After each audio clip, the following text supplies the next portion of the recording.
안녕하세요. 나무병정TV입니다. 어제 제가 이 사전선거 조작 가능성이 어느 정도 되느냐에 대해서 확률적으로 계산을 해본 적이 있는데요. 오늘은 그것과 관련돼서 약간의 추가적인 분석을 좀 해볼까 합니다. 실제로 이제 생각을 해보니까 굳이 투파퓰레이션, 그러니까 두 개 모집단 비교하지 않아도요. 한 개의 모집단 비율 검정으로도 또 검정할 수 있더라고요. 그래서 그 Z-테스트로 실제 확률을 한번 계산을 해 보도록 하겠습니다. 네, 모집단의 비율에 대한 통계적 테스트 하는 방법인데요. 혹시라도 관심 있는 분이 있으실까봐 그냥 한번 첨부를 해봤습니다. 네, 이렇게 이제 이걸 통계량을 구하게 되는데요. 여기서 이제 P반은 표본의 비율이고요. 특정 후보의 사전 투표 지지율, 또 P0는 모집단의 비율이 됩니다. 즉, 특정 후보의 최종적으로 나타난 그 종합 지지율이 되겠죠. 사전과 본투표를 종합한. 그리고 N은 표본 크기가 됩니다. 즉, 사전 투표자 수가 되죠. 그래서 이렇게 Z 값을 구하면은 이 Z 값은 표준 정규 분포를 따르게 되는데요. 그래서 요 안에 예를 들어서 3시그마 안에만 위치해도 그럴 수 있다 라고 받아들일 수 있는 거고요. 만약 이제 3시그마 바깥으로 넘어가는 값이 나오면 요거는 좀 이상하다 혹은 귀무가설 기각한다고 얘기하는데요. 이 모집단 최종 종합 지지율로 볼 때 이제 요런 일은 일어날 수 없다, 일어나기 굉장히 희박한 사건이다, 이렇게 결론을 내릴 수가 있습니다. 예를 들어서 아무거나 임의로 이제 선정을 해볼 수 있는데요. 이게 이제 종로구의 득표율 현황입니다. 여기 보시면은 이제 전체 표가 95,239표고, 이낙연 후보는 54,900표, 황교안 후보는 37,594표 이렇게 얻었죠. 결과적으로는 이낙연 후보가 57.65%를 얻어서 당선이 됐다라는 겁니다. 이거는 이제 모집단의 그 모비율이 이미 드러났다는 거예요. 57.65라고 드러났다는 거죠.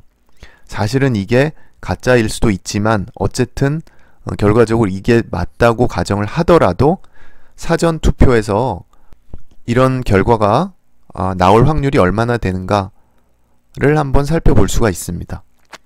즉, Z-테스트에서 이 모집단의 비율이 정해졌을 때 표본 비율이 나올 확률을 계산할 수 있다라는 거죠.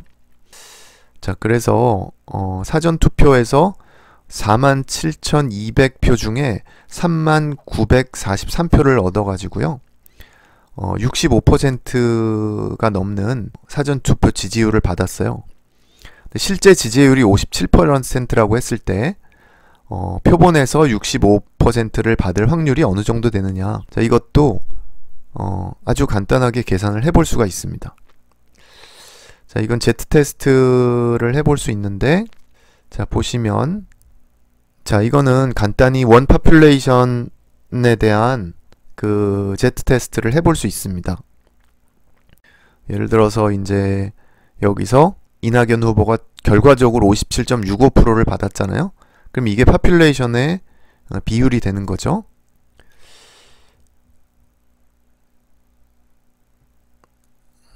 이제 귀무가설과 대립가설을 세우는데요.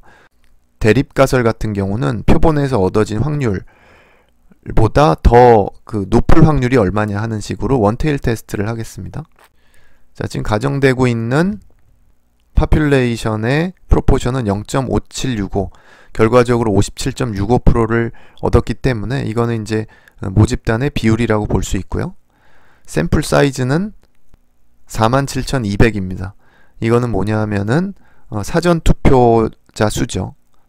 실제로 이제 이낙연 후보가 얻은 표는 39,943입니다. 그리고 이제 시그니피컨스 레벨, 보통 통계에서는 엄격하게 테스트를 해도 0.01, 즉 1% 시그니피컨스 레벨로 조사를 하는데 아주 강력한 테스트를 한번 해보죠. 0.0001 이렇게 놓고 테스트를 해보면 이게 영어로 좀 나오긴 했지만 숫자만 보면 되니까요. 자, 귀무가설은 그거죠. 이 모집단의 지지율이 57.65다 하는 겁니다. 자, 그러니까 실제로는 지금 샘플 47,200명 중에서 39,900명 정도가 이낙연 후보를 지지했는데, 이제 이런 결과가 나왔다면은 모집단에서 이낙연 후보의 지지율이 57.65%라고 말할 수 있겠느냐 하는 거죠. 원테일 테스트를 했는데, 뭐 결과적으로 이렇게 보면은 여기서 G값이 뭐 34, 이거 엄청 크게 나온 겁니다. 예. 보통 한 2.5 이상 정도 되면은 귀무가설 기각이 됩니다. 그래서 P값도 0.0001에서 봤을 때, 그러니까 유의수준 0.0001로 봤을 때도 귀무가설 기각이라는 얘기는 굉장히 엄격하게 테스트했다는 거예요. 보통 사회과학에서 아무리 강력하게 테스트를 해도 0.01을 유의수준으로 보거든요. 근데 제가 0.0001로 계산을 해도 리젝 됐다는 거는 웬만해서는 받아들이기 어렵다. 자, 결론적으로 귀무가설은 기각이 됐죠. 컨피던스 인터벌은 여기서 보면은 64.7에서 66.4, 그 신뢰 수준이 0.647에서 0.664라는 건 무슨 의미냐 하면요, 사전 투표에서 65%가 나왔다면 전체 최종 지지율에서도 64.7%와 66.5% 사이에 나와야 된다는 뜻입니다. 99.99%의 확률로. 근데 어떻게 나왔죠? 최종은 57.6%가 나왔단 말이에요. 그러니까 이거는 일어나기 굉장히 어려운 현상이라는 뜻입니다. 자, 표본의 비율은 결국 이제 사전선거의 지지율이죠. 이 사전선거의 지지율이 모집단 비율, 즉 전체 투표의 지지율과 완벽하게 일치할 수는 없습니다. 당연하겠죠. 다만 이 표본의 비율은 모집단 비율 근처에 분포를 하게 되고요. 그리고 정규 분포를 따르게 됩니다. 이 표본의 비율 혹은 표본의 평균의 분포를 나타내는 걸 우리가 샘플링 디스트리뷰션이라고 합니다. 자, 이 이론에 기초하면은 예를 들어 표본 비율이 P 바구, 모집단 비율이 P 제로다. 그러면은 이 표본 비율은 그때그때 달라질 수 있어요. 이 모집단 비율과 표본 비율이 반드시 일치할 수는 없지만 이 표본 비율의 평균 값은 반드시 모집단 비율에 수렴하게 되어 있습니다. 그리고 이 모집단 비율하고 일치하지 않아도 크게 벗어나진 않습니다. 어느 정도 안에 위치하게 되죠. 위치하게 되는 구간을 우리가 신뢰 구간이라고 얘기를 하는데요. 그거를 이제 어떻게 계산하느냐. 예를 들어 이제 이 표본 비율이 모집단 비율 중심으로 이렇게 퍼져 있게 되잖아요. 그 퍼져 있는 정도를 나타내는 것이 이 P바의 표준편차입니다. 표준편차는 이렇게 계산하게 되는데요. 그래서 우리가 이 P바의 표준편차를 구하면 거의 대부분의 경우에 이 표본의 비율은 모집단 비율에서 이 표준편차의 한 3 정도 곱한 거, 맥시멈으로 플러스 마이너스 3시그마라고 얘기하는데요. 그 플러스 마이너스 3시그마 밖을 벗어나는 경우가 거의 없습니다. 99%의 어떤 확률로 요 안에 위치하게 되는 거죠. 예를 들어서 설명을 하면요. 종로구 같은 경우에 실제 모집단 평균, 즉 최종적으로 확정된 이낙연 지지율이 57.65%였거든요.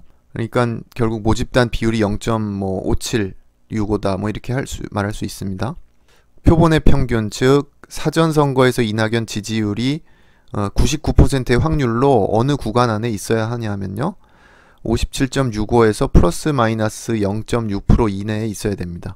이건 어떻게 구했냐 하면 앞에 식대로 이 표본 평균의 표준 편차를 구하면 0.0022 정도 나옵니다. 0.2% 정도죠. 그럼 거기다 한 3을 곱하면 0.6 정도 되잖아요. 그래서 플러스 마이너스 0.6% 이내에 위치해야 되는 거죠. 최대로 이제 넓게 잡아도 한 57.05%에서 58.25%로 표본의 비율이 나와야 됩니다.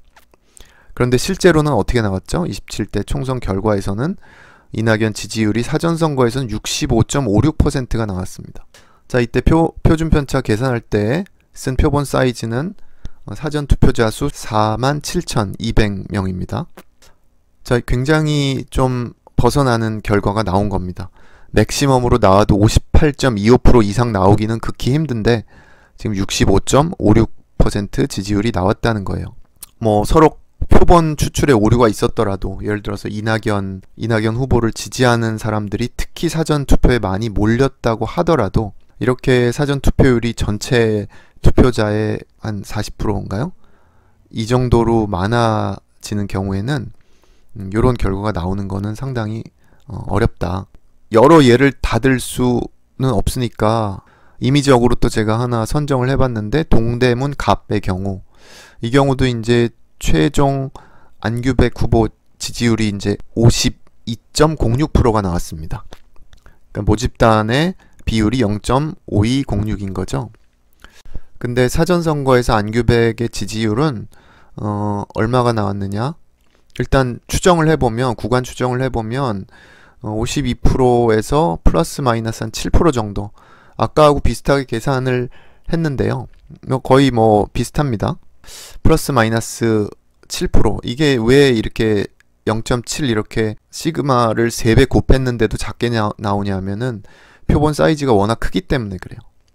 그러니까 이런 상황에선 더군다나 이런 결과가 나오기 어렵다는 거죠. 그러니까 99% 확률로 51.36에서 52.76 사이에 위치해야 한다는 건데 실제 결과는 59.63%나 나왔죠. 예. 자, 굉장히 예외적인 사건이 일어났다는 겁니다. 자, 이것이 확률적으로 가능한가? 예를 들어서 뭐 한 10,000분의 1이라고 하더라도 확률적으로는 가능하긴 합니다. 가능하긴 한데 이게 지금 한 지역구에서 일어난 것이 아니라 수십 개 지역구에서 동시에 일어났다는 거죠. 이거는 거의 뭐 불가능한 일입니다. 어떤 유튜버 분들은 이게 지역구별로 이 투표가, 사건이 독립이 아닌데 그냥 곱할 수 없지 않느냐 이런 얘기를 하시는 분이 있는데, 독립이 아니려면은 어떻게 돼야 되냐면 내가 사전 투표하러 갈지 말지를 결정하는데 옆 지역구에서 누가 사전 투표했는지를 보고 그리고 결정을 했다. 이러면은 독립이 아니에요. 근데 그렇게 하는 사람이 있나요? 없죠. 오히려 표본의 대표성 문제가 있을 수는 있어도 앞에 뭐 제기한 대로 이 사건이 독립이 아니라는 주장은 뭐 더군다나 좀 논리적이지 않은 주장입니다.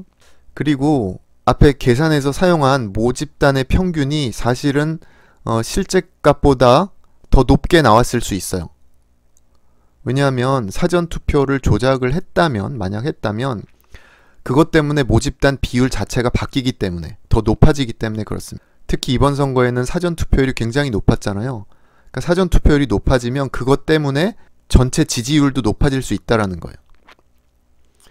전체 지지율이 높아졌는데도 이런 결과가 나왔다는 거는 실제로 이런 일이 일어날 확률은 훨씬 더 낮다라는 걸 의미를 합니다. 자, 또 유튜버 분들 중에서 이런 얘기를 하는 분이 계십니다. 랜덤 샘플링이 아니지 않느냐. 네. 랜덤 샘플링이란 뜻은 이제 완전 무작위 추출을 의미하는데요. 무작위 추출이 아니라 일부 특정 성향을 가진 사람들이 사전 투표를 했는데 통계 이론을 어떻게 적용하느냐는 그런 의견을 제시하는 분이 계시더라고요. 어떻게 보면 좀 좋은 지적일 수도 있어요. 근데 사회과학에서는 뭐 어느 조사에서도 마찬가지인데요. 완벽한 랜덤 샘플링을 충족시키는 경우는 없습니다. 거의 없습니다. 그렇지만 대부분 경우에 랜덤 샘플링을 가정하고 계산을 해도 거의 문제를 삼지 않습니다. 만약 그걸 문제를 삼는다면 지금 뭐 출간되는 대부분의 사회과학 논문과 또 발표되는 대부분의 설문조사 뭐 이런 거는 다 그 결과에 대한 신뢰도를 믿을 수 없다는 의미가 됩니다. 그리고 더 중요한 거는 서로 표본의 대표성에 문제가 있다고 하더라도, 즉 사전 선거에 온 사람들 성향이 좀 다른다고 하더라도 표본 크기가 커지면 랜덤 샘플링의 결과에 수렴합니다. 더군다나 모집단이 뭐 한 10만 명 정도인데 사전 투표가 4만 명이었다. 그러면은 뭐 대표성 논쟁은 자체가 의미가 없습니다. 랜덤 샘플링이란 의미는 그 샘플이 표본을 얼마나 잘 대표하고 있느냐를 나타내는 의미인데요. 어떤 경우라도 사회과학에서 표본 크기가 한 1000이 넘어가면 이 대표성 문제를 거의 문제 삼지 않습니다. 더군다나 사전 투표에서 50대 이상의 투표 비율이 굉장히 높았다고 하잖아요. 그러면 결과는 사실은 오히려 반대로 나와야 하는 건데요. 진보 쪽 지지율이 훨씬 낮았어야 되는 거죠. 네, 갑작스럽게 또 영상을 어쩌다 보니까 만들게 되었는데요. 사실 수학적인 문제는 정치적인 논쟁의 대상은 아니라고 생각을 합니다. 그리고 제가 영상을 만든 것은 공공의 이익을 위해서 이렇게 논리적으로 또 이성적으로 토론을 하는 거는 바람직한 일이라고 생각을 하기 때문에 이렇게 만든 것이고요. 그리고 그 민주주의 사회에서 제일 중요한 게 또 선거의 공정성이잖아요. 선거가 공정하지 않으면은 민심이 왜곡이 되고 또 정치도 부패하고, 정치가 부패하면은 당연히 뭐 경제라든지 사회의 모든 부분이 무너지게 되기 때문에 반드시 그 선거의 그 공정성과 투명성은 보장이 되어야 한다고 생각을 합니다. 물론 이번 선거에 대해서도 여러 가지 다양한 의견이 존재할 수 있지만, 사소하게 보이는 의혹이라도 제기가 된다면 그것이 투명하게 완전히 해소될 수 있도록 그렇게 노력을 하는 게 또 정부의 역할이 아닐까 그렇게 생각을 합니다. 그리고 제가 나름대로 이제 분석을 해본 바에 따르면 이번 선거 결과는 인위적인 조작이 없이 자연스럽게 발생했다고 보기는 조금 확률적으로 어렵지 않나 하는 것이 제 개인적인 생각입니다. 네, 감사합니다.